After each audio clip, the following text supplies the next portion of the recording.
Hi Andrea, this is a video for you. If you're watching this and you're not Andrea, then this video is not for you. But you can still stay if you want. This is going to be a different video compared to my other videos. One would even say a Yap Fest or a storytelling lore video. And if there's other women known as Andrea or men or they thems or the therbs, welcome to the video. This is going to be a video that's, though, particularly directed towards my players in my fantasy game that I'm running, simply known as Wowo Wizards. Wowo Wizards is a series that I've been running since January, and it is one of the most fun series I have ever gotten the pleasure to DM. I've been GMing for about 17 years in my life. I've started since I was like, oh god, 10. I've been jamming since I was 10 years old. And now being at the ripe age of 27, I decided to make this video for you because I feel like this will be fun to catalog, to give information that you're interested in, because obviously, you know, there's lore in the background that's cooking and you might be wanting a little piece of that, a little smidgen, little minge of pussy. Minge of pussy, as Dante Montecalum would say. But essentially, this series is going to be a lore answering and telling series. I have been making the world of Salt, otherwise known as the world of Omar, which is the planet name. The setting is called the world of Salt, so that might sound confusing. Just stay with me. I have been doing this since, oh god, 2015. This is going to be a video directed towards one of my best friends, Andrea.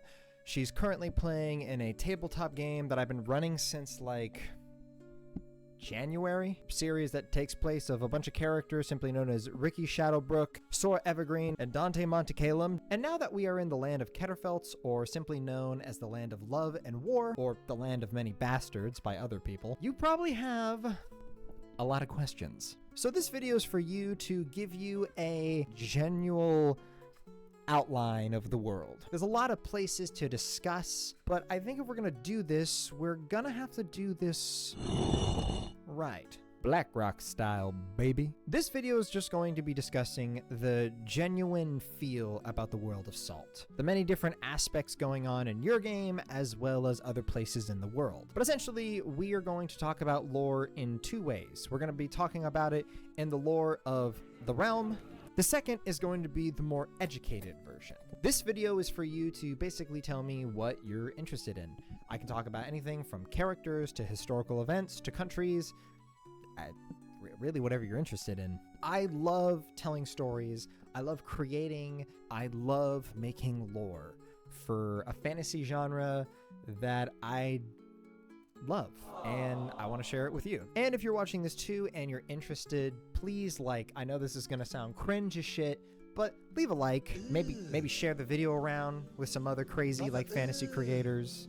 Yeah, you know, it helps. Subscribing maybe, you know. But seriously, Andrea, this video is for you, so here we go. The world of Salt, or simply known as the Age of Salt on the planet known as the world of Omar, that's a weird sentence, is a setting that currently takes place in the year 1444. The genuine idea of the current timeline of that world compared to our own is about the early 16th century. Lots of things have happened on this planet, as well as people and events that have changed the course of history and kind of how people perceive everything. From the lands of Koi being a land of pirates and raiders, but yet swordsmen and philosophers who have developed one of the oldest theories that even the BlackRock wizards admit, being the Topa theory, which explains everything from the gods and mystical events that happen within the realm, to the lands of Jebra, a vibrant and beautiful desert land,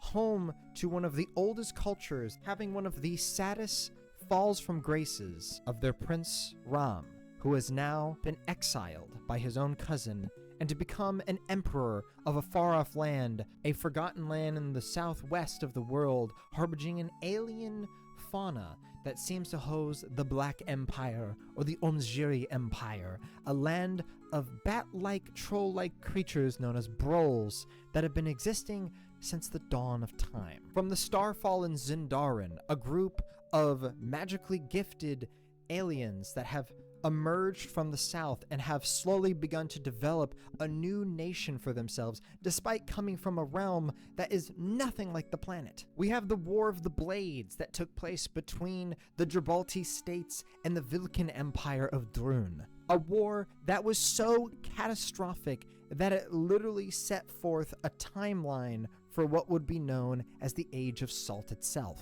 To the lands of Kassar in the west, being of the religion of the Three Brothers, each that have created their own individual country and similarities. Warong, a land of skinwalkers and plains. Rusomancosia, a land that is known simply as the Land of the Skies. And finally, we have the men of Urt in the southwest of Kassar, people who developed the first rune magic ever to be seen in the realm, simply known as the Men of Copper. But legend says that there was a fourth brother, a brother that now has been forgotten in the lands of Bayar.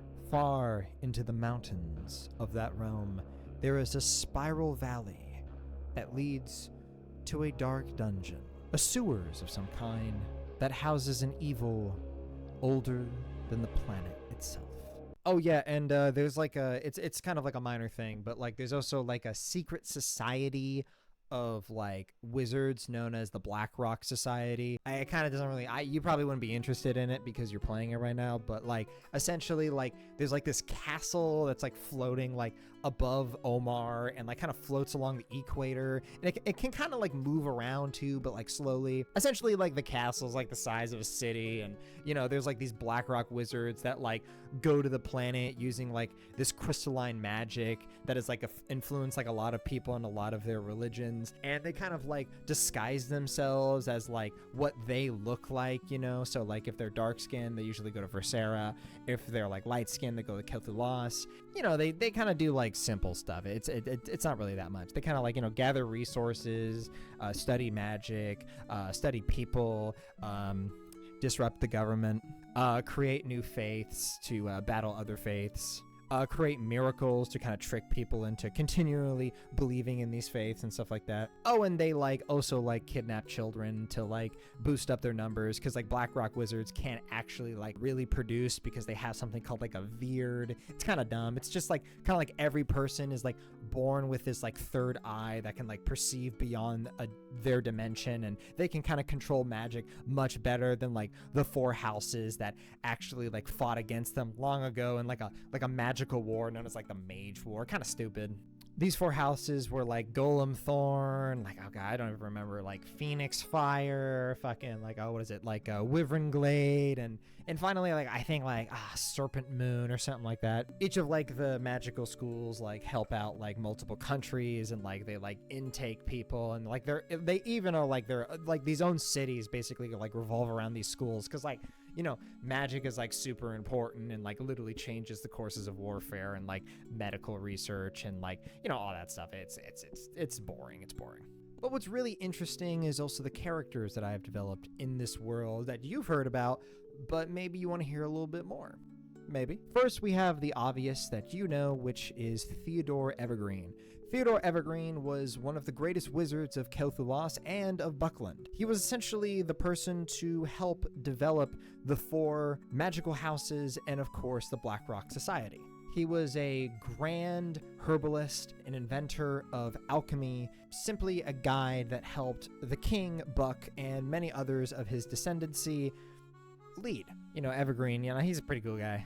We have people like Brahiskri, the outcast of Saldava, or the First Kingdom. You know, he's basically like the last dragon that exists, and like he's just like this big dude that, you know, he's just a big dude, you know? He believes in a religion that essentially like hates his existence. He also like, you know, went to the lands of Quenel, simply known as the Kingdom of the Swan, and you know, he kind of walked around, toured around, and you know, basically like helped kill a bunch of rage-plagued zombies, and now is seen as a hero. You know, just a big dude smashing people up. That's what's up. Oh yeah, and he's also like very like noble and kind, despite him being like a big motherfucker. Yeah, and he has like a bad mouth fairy known as Pixie that follows him around because she thinks like that he's like a proper hero or whatever. Oh yeah, there's like a society of fairies that exists in the world too, that like no one knows about, but they occasionally show up out of nowhere,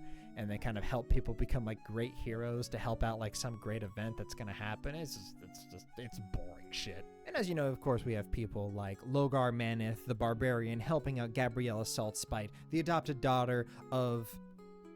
Why do I always pause when I say his name? Gabriel Saltspite, one of the greatest witch hunters of his time. And of course, we have the many religions. We have the religions of Havel, the belief in Alviria, we have Valria, and of course you simply know Gaul, the warrior god that does not want to be worshipped at all, but is constantly being worshipped, and it kind of pisses him off. We have the worship of the 3 witches that exist within the lands of Kria, that's mostly worshipped by the Vilken, but some humans worship it as well. We have the theories of Tulpa, the Ancestor Stones, and of course...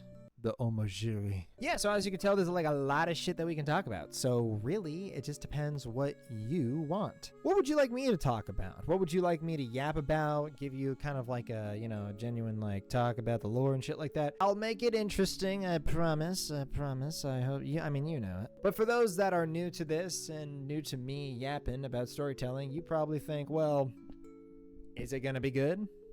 I don't know. How about you stay tuned and find out? But anyway, my name is Buddha Park, otherwise known as the Witch King, or Parker by my friends, and this video is for them and whatever you guys want to know about. I'm going to do my best to give you guys the best story and world I possibly can. And, you know, if people are watching this and they want to make, like, fan writings and, like, characters within my world with the lore that I give, go ahead. Have fun with it. I mean, I don't care. You know, just don't steal my ideas, because that's cringe. But I do support the creation of new things, as I am trying to do constantly. So, for clarification, here's a collection of characters if you're interested in a quick sentence on what they're about, some historical events, and finally, some other things I find interesting. These are everything that I'm willing to talk about right now currently because I'm also trying to get into this. Also, as you know, there's stuff about BlackRock and, you know, you're probably not interested in that. But yeah, Andrea, what shall be the first video?